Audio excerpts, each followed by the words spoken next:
ही बच्चों, welcome to Mayank Bihari channel. सबसे पहले तुम लोगों को बहुत बहुत बधाई।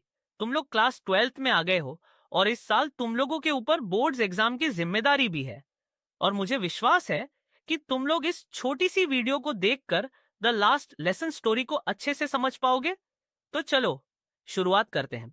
यह कहानी एक छोटे से फ्रांसीसी लड़के फ्रांस की है, जो एल्सेस नामक फ्रांसीसी प्रांत में रहता है। यह वह समय था जब प्रशिया, अब जर्मनी, ने फ्रांस को युद्ध में हराकर एल्सेस और लॉरेन नामक क्षेत्र पर अधिकार कर लिया था। अब वहां के स्कूलों में फ्रेंच की जगह जर्मन भाषा पढ़ाई जानी थी।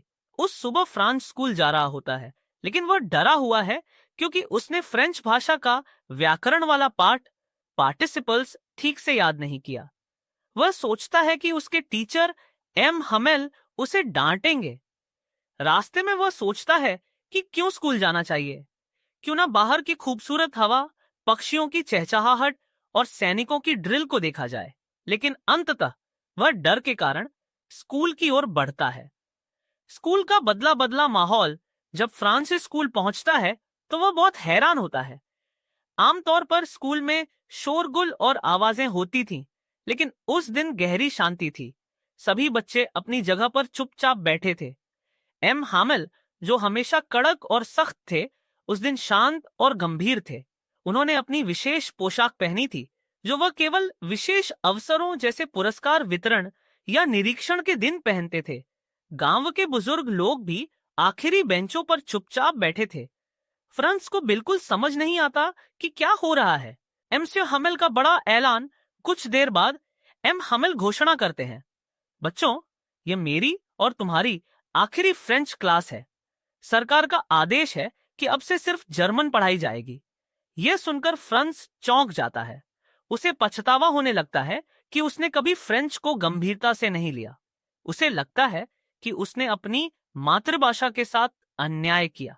अब उसे फ्रेंच भाषा की सुंदरता, मिठास और गहराई समझ में आती है।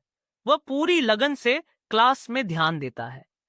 एम हामिल भी पूरे दिल से पढ़ाते हैं। ऐसा लग रहा था जैसे वे सब कुछ आखिरी बार पढ़ा रहे हों। गांव वालों की उपस्थिति, एक भावनात्मक क्षण।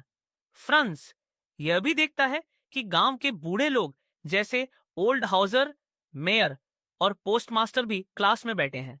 उन्होंने किताबें ले रखी हैं और बहुत गंभीर और भावुक दिख रहे हैं।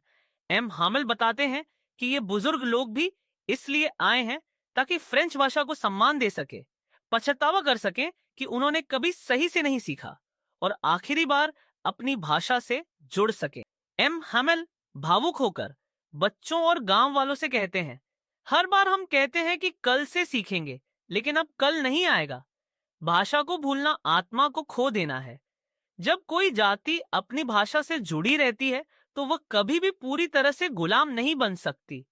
उन्होंने ये भी बताया कि फ्रेंच दुनिया की सबसे सुंदर, स्पष्ट और तार्किक भाषा है। अब फ्रांस को लगता है कि वह हमेशा के लिए कुछ कीमती चीज खो रहा है। घड़ी की सुई और अंतिम शब्द। जब स्कूल का समय खत्म होता है और घड़ी 12 बजाती है, तभी बाहर जर्मन सैनिक ड्रम बजाते हुए आते हैं। एम हामिल उठते हैं, चौक उठाते हैं और ब्लैकबोर्ड पर बड़े बड़े अक्षरों में लिखते हैं, वाव ला फ्रांस, फ्रांस की जय हो। इसके बाद वह कुछ बोल नहीं पाते। उनकी आंखें नम होती हैं। फ्रांस समझ जाता है कि यह सिर्फ भाषा का अंत नहीं है, ये संस्कृति और आत्मा के एक युग का अंत है।